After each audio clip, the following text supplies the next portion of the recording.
Aujourd'hui, la plus grande actualité vient de la région baltique. Ici, les vols de surveillance de l'OTAN au-dessus de Kaliningrad et les exercices de tir réel en Estonie suggèrent que l'Europe ne considère plus l'enclave russe comme une menace passive. Au contraire, Kaliningrad est désormais étudié et surveillé, tandis que ses voisins se préparent discrètement à un scénario catastrophe.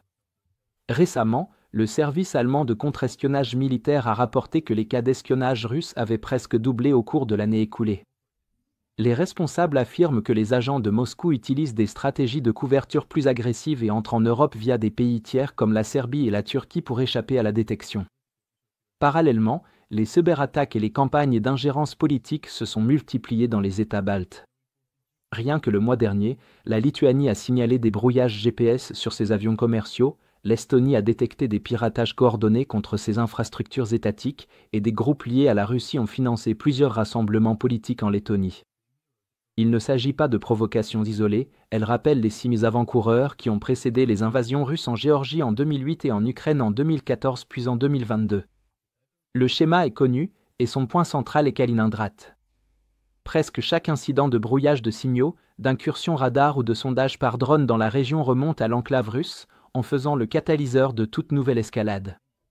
Cette menace n'est pas nouvelle, mais son urgence, elle, l'est. Kaliningrad est une enclave russe fortement militarisée, coincée entre la Pologne et la Lituanie, et elle a longtemps servi de tremplin pour des menaces contre l'OTAN. Abritant des navires de la flotte de la Baltique, des systèmes de missiles Iskander et des défenses aériennes avancées, elle offre à Moscou une présence avancée permanente sur le territoire de l'UE. Lors de précédentes confrontations, la Russie a utilisé Kaliningrad pour simuler des frappes nucléaires, organiser des exercices surprises et menacer les routes maritimes de la mer Baltique. Mais ces derniers mois, elle est aussi devenue un centre névralgique pour les opérations hybrides, coordonnant des cyberattaques, émettant des signaux de brouillage et testant la réactivité de l'espace aérien de l'OTAN avec des survols fréquents à haute altitude. En résumé, Kaliningrad n'est plus seulement une base, c'est déjà un nœud de champ de bataille en activité. Désormais, l'Europe réagit. Les avions de surveillance AWACS de l'OTAN ont commencé des vols continus au-dessus de la Pologne et de la mer Baltique pour surveiller l'activité militaire de Kaliningrad. Parallèlement, l'Estonie vient d'organiser ses tout premiers exercices de tir réel avec des HIMARS fournis par les États-Unis, dans le cadre d'une acquisition de 6 unités destinées à renforcer ses capacités de frappe à longue portée. Les exercices se sont concentrés sur la neutralisation de positions fortifiées simulées, telles que des bunkers blindés et des rampes de lancement de missiles, exactement le type d'infrastructure concentrée à Kaliningrad. La Pologne, qui a reçu des dizaines de systèmes HIMARS des États-Unis, prépare des capacités similaires. Pour les membres de l'OTAN en première ligne, qui subissent de plein fouet la pression russe, ces exercices remplissent un double objectif évident, se préparer à des missions de contre-force et afficher une dissuasion visible face au potentiel offensif de Kaliningrad.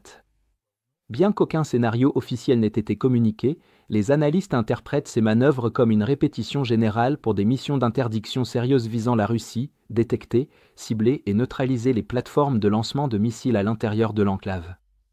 Parallèlement, la Pologne a renforcé le déploiement de troupes près de la frontière et la Lituanie accélère la construction de barrières frontalières renforcées. Si l'OTAN devait réellement affronter militairement Kaliningrad, la première étape consisterait probablement en une offensive coordonnée de guerre cybernétique et électronique visant à aveugler les communications russes et la couverture radar. Cela serait suivi par une reconnaissance aérienne continue grâce aux AWACS et à des drones de haute altitude pour confirmer les positions. Des frappes de précision à longue portée viseraient alors les installations clés, lanceurs Iskander, nœuds de défense aérienne et centres de commandement de la flotte de la Baltique. Les batteries HIMARS en Estonie et en Pologne pourraient neutraliser les sites de missiles fixes, tandis que les avions allemands et américains mèneraient des missions de suppression en suivi. Les forces navales imposeraient un blocus au port clé de Kaliningrad, à Baltisk, pour empêcher tout renfort. Pendant ce temps, les unités terrestres de l'OTAN, déjà repositionnées près du corridor de Suwałki, auraient pour mission de contenir toute tentative de percée russe vers la Pologne ou la Lituanie. Il ne s'agit là que d'un scénario hypothétique, mais il est désormais activement répété, chaque exercice s'alignant de plus en plus sur une séquence opérationnelle réelle. Globalement, la menace de Kaliningrad, que la Russie a mis 2 décennies à cultiver, pourrait bien se retourner contre elle. L'Europe ne considère plus l'enclave comme une simple force de dissuasion statique, mais comme une vulnérabilité active, pouvant être suivie, ciblée et potentiellement neutralisée. Pour le Kremlin, ce changement comporte d'énormes risques. Perdre Kaliningrad ne serait pas seulement un revers stratégique majeur, mais aussi l'effondrement symbolique de la posture avancée de la Russie en Europe. Et pour l'OTAN, le message est clair, l'ère du confinement passif est révolue. Si vous êtes contre l'invasion de l'Ukraine et que vous souhaitez soutenir le travail que je fais, pensez à vous abonner à notre site d'actualité indépendant.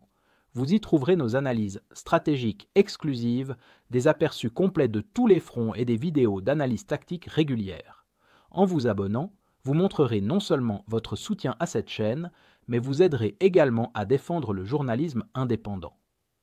Le lien vers notre site est dans la description. Merci d'avoir regardé ce reportage et je remercie tous ceux qui ont décidé de nous rejoindre.